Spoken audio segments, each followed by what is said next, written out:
morning, everybody. How are you all? I'm doing well. I'm Nupur. Welcome, everybody, to my YouTube channel, Nature at the Very Core of Science.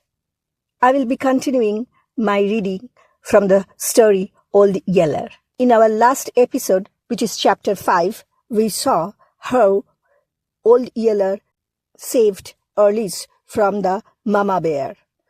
It is a fantastic story about courage and love from a friendly dog to his family. Let's see what happens next in chapter 6. If you like, please share, comment, and don't forget to subscribe my channel. Also, please let me know what type of stories you want to hear me reading next. I'm thankful and very much grateful, indebted for your time. Thank you all. Thank you all. Have a wonderful day.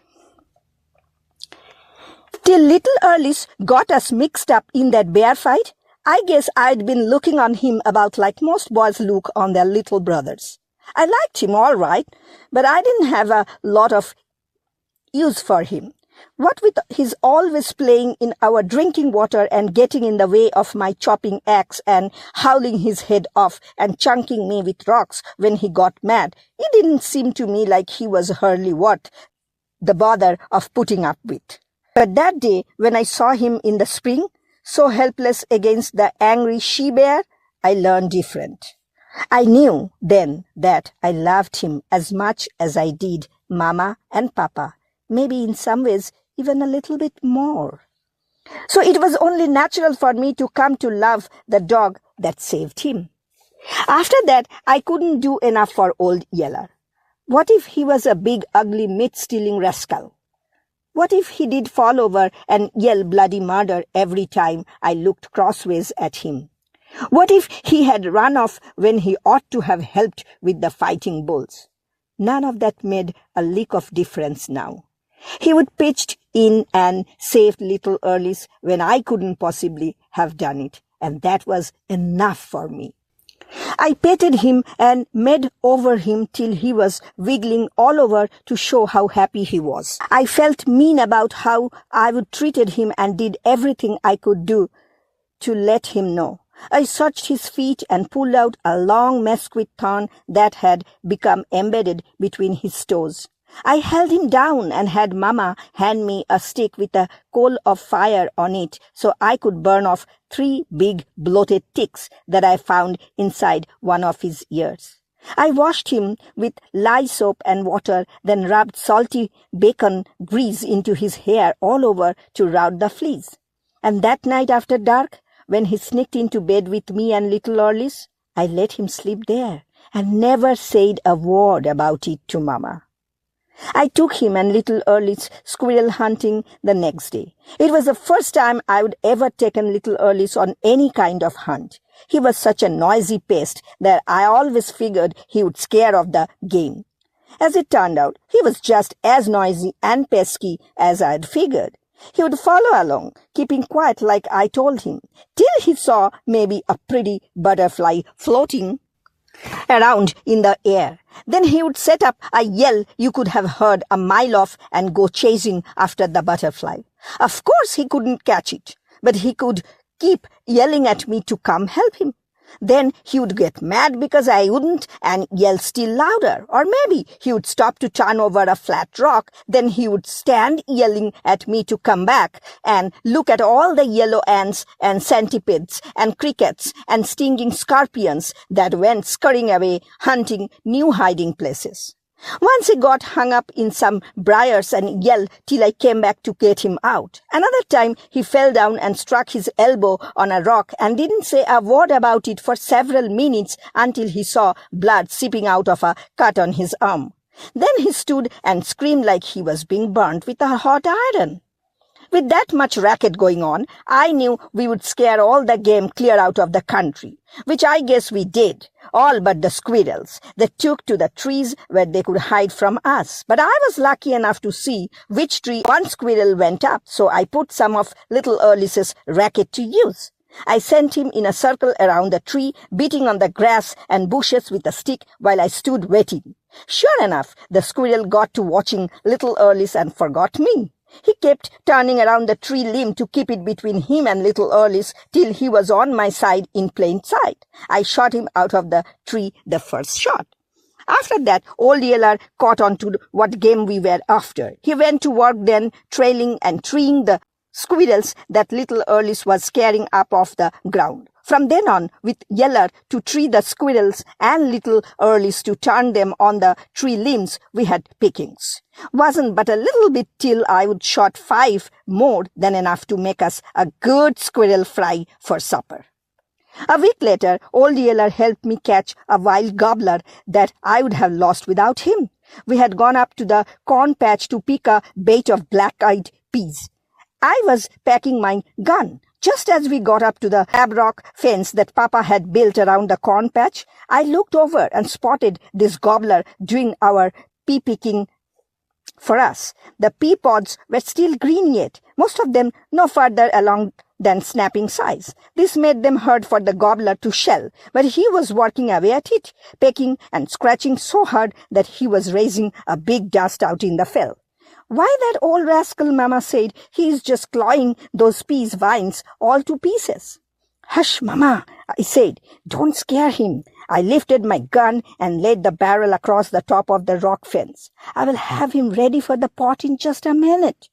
It wasn't a long shot, and I had him sighted in dead to rights. I aimed to stick a bullet right where his wings hinged to his back. I was holding my breath and already squeezing off when little Earlies, who'd gotten behind, came running up. "What you shooting at, Travis?" he yelled at the top of his voice. "What you shooting at?" Well, that made me and the gobbler both jump. The gun fired and I saw the gobbler go down, but a second later he was up again, streaking through the tall corn, dragging a broken wing. For a second I was so mad at little Earlies I could have wrung his neck like a frying chicken. I said, "Earlies, why can't you keep your mouth shut? You have made me lose that gobbler." Well, little Earlies didn't have sense enough to know what I was mad about. Right away, he puckered up and went to crying and licking tears all over the place. Some of them splattered clear down on his bare feet, making dark splotches in the dust that covered them. I always did say that when little Earlies cried, he could shed more tears faster than any crier I have ever seen. "Wait a minute," Mama put in. "I don't think you have lost your gobbler yet. Look yonder."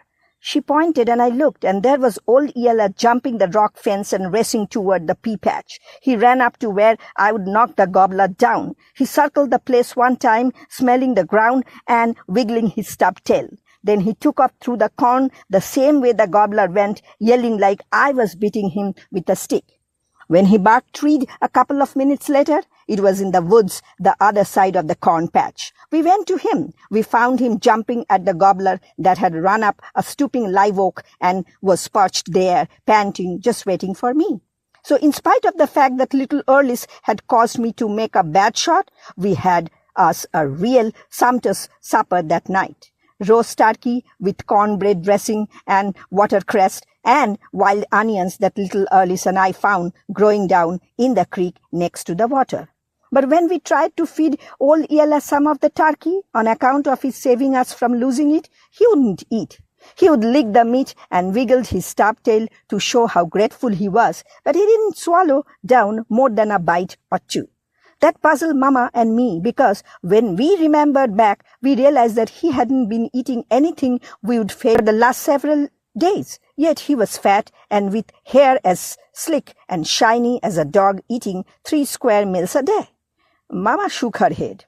"If I didn't know better," she said, "I would say that dog was sucking eggs, but I have got 3 hens setting and 1 with biddy chickens, and I am getting more eggs from the rest of them than I have gotten since last fall. So he can be robbing the nests."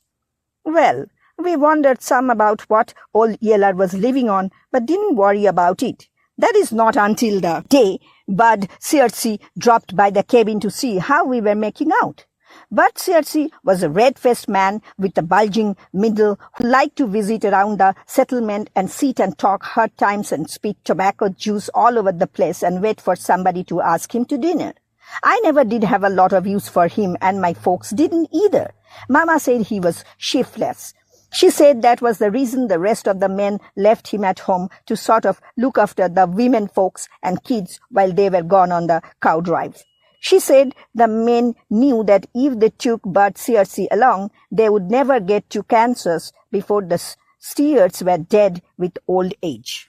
It would take Searcy that long to get through visiting and eating with everybody between Salt Licks and Abilene. But he did have a little white-haired granddaughter that I sort of liked. She was 11 and different from most girls. She would hang around and watch what boys did, like showing how high they could climb in a tree or how far they could throw a rock or how fast they could swim or how good they could shoot.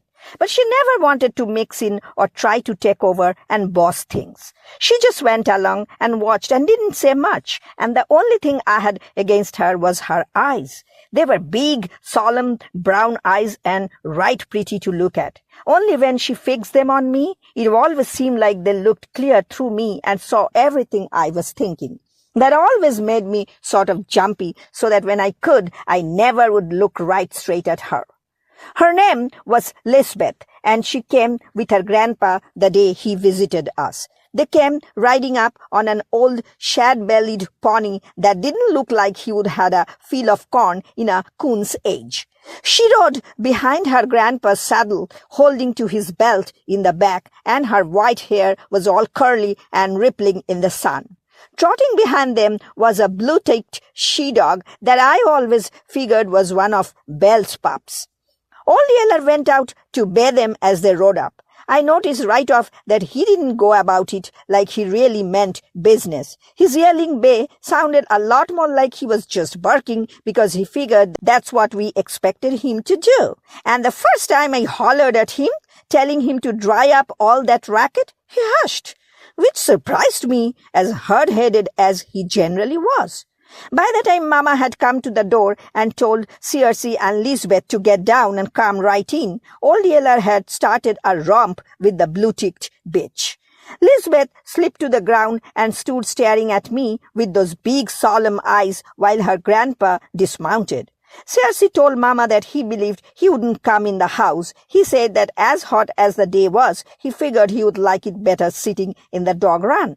So Mama had me bring out our 4 cow-wide bottom chairs. Searcy picked the one I always liked to sit in best. He got out a twist of tobacco and bit off a chew, big enough to bulge his cheek, and went to chewing and talking and spitting juice right where we would all be bound to step in it and pack it around on the bottoms of our feet.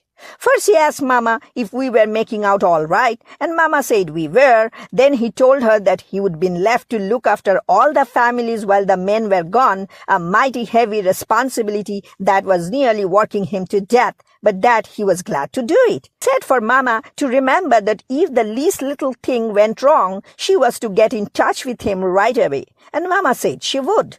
Then he leaned his chair back against the cabin wall and went to telling what all was going on around in the settlement. He told about how dry the weather was and how he looked for all the corn crops to fail and the settlement folks to be scraping the bottoms of their meal barrels long before next spring. He told how the cows were going dry and the gardens were failing. He told how Jed Simpson's boy, Rosal, was sitting at a turkey roost waiting for a shot when a fox came right up and tried to jump on him, and Rosal had to club it to death with his gun butt. This sure looked like a case of hydrophobia to Searcy, as anybody knew that no fox in his right mind was going to jump on a hunter, which reminded him of an uncle of his that got Mad Dog beat down in the piney woods of East Texas. This was way back when Searcy was a little boy. As soon as the dog bit him, the man knew he was bound to die. So he went and got a big log chain and tied one end around the bottom of a tree and the other end to one of his legs. And right there he stayed till the sickness got him and he lost his mind. He slobbered at the mouth and moaned and screamed and ran at his wife and children, trying to catch them and bite them. Only, of course, the chain around his leg held him back, which was the reason he would chain himself to the tree in the first place. And right there, chained to the tree, he finally died, and they buried him under the same tree. But Circe sure hoped that we wouldn't have an outbreak of hydrophobia in salt licks and all die before the men got back from Kansas. Then he talked a while about a panther that had caught and killed one of Joe Anson's colts and how the Anson boys had put their dogs on the trail. They ran the panther into the cave, and Jeff Anson followed in, where the dogs had more sense than to go, and got pretty badly panther mauled for his trouble, but he did get the panther. Circe till dinner time said not a word all through dinner, and then went back to talking as quick as he would swallow down the last bite. He told how some strange vermit that wasn't a coyote, possum, skunk, or coon had recently started robbing the settlement blind. Or maybe it was even somebody. Nobody could tell for sure. All they knew was that they were losing meat out of their smokehouses, eggs out of their hens' nests, and sometimes even whole pans of cornbread that the woman fox had set out to cool. Ike Fuller had been barbecuing some meat over an open pit and left it for a minute to go get a drink of water, and came back to find that a 3 or 4 pound chunk of beef rib disappeared like it had gone up in smoke. Salt Licks folks were getting pretty riled about it, Circe said, and guessed it would go hard with whatever or whoever was doing the raiding if they ever learned what it was. Listening to this, I got an uneasy feeling. The feeling got worse a minute later when Lisbeth motioned me to follow her off down to the spring. We walked clear down there with Old Yeller and the blue-tick dog following with us before she finally looked up at me and said, "It's him." "What do you mean?" I said. "I mean it's your big yellow dog," she said. "I saw him." "Do what?" I asked. "Steal that bait of ribs," she said. "I saw him get a bunch of eggs too from one of our nests." I stopped then and looked straight at her, and she looked straight back at me, and I couldn't stand it and had to look down. "But I'm not going to tell," she said. I didn't believe her. "I bet you do," I said. "No, I won't," she said, shaking her head. "I wouldn't, even before I knew he was your dog." "Why?" "Because Miss Prissy is going to have pups." "Miss Prissy?" "That's the name of my dog, and she's going to have pups, and your dog will be their papa, and I wouldn't want their papa to get shot." I stared at her again and again. I had to look down. I wanted to thank her, but I didn't know the right words. So I fished around in my pocket and brought out an Indian arrowhead that I would found the day before and gave that to her. She took it and stared at it for a little bit, with her eyes shining, then shoved it deep into a long pocket she had sewn to her dress. "I won't never tell," she said, then whirled and tore out for the house, running as fast as she could. I went down and sat by the string a while. It seemed like I liked Bart Circe a lot better than I ever had before, even if he did talk too much and spit tobacco juice all over the place. But I was still bothered. If Lisbeth had caught Old Yeller stealing stuff at the settlements, then somebody else might too. And if they did, they were sure liable to shoot him. A family might put up with one of its own dogs stealing from them if he was a good dog. But for a dog that left home to steal from everybody else, well, I didn't see much chance for him if he ever got caught. After Bart Circe had eaten a hearty supper and talked a while longer, he finally rode off home, with Lisbeth riding behind him. I went then and gathered the eggs and held 3 back. I called Old Yeller off from the house and broke the eggs on a flat rock right under his nose and tried to get him to eat them. But he wouldn't. He acted like he'd never heard tell that eggs were fit to eat. It made me mad. "You thieving rascal," I said. "I ought to get a club and break your back in 14 different places." But I didn't really mean it, and I didn't say it loud and ugly. I knew that if I did, he would fall over and start yelling like he was dying, and there I would be in a fight with little Earlis again. When they shoot you, I'm going to laugh, I told him, but I knew that I wouldn't.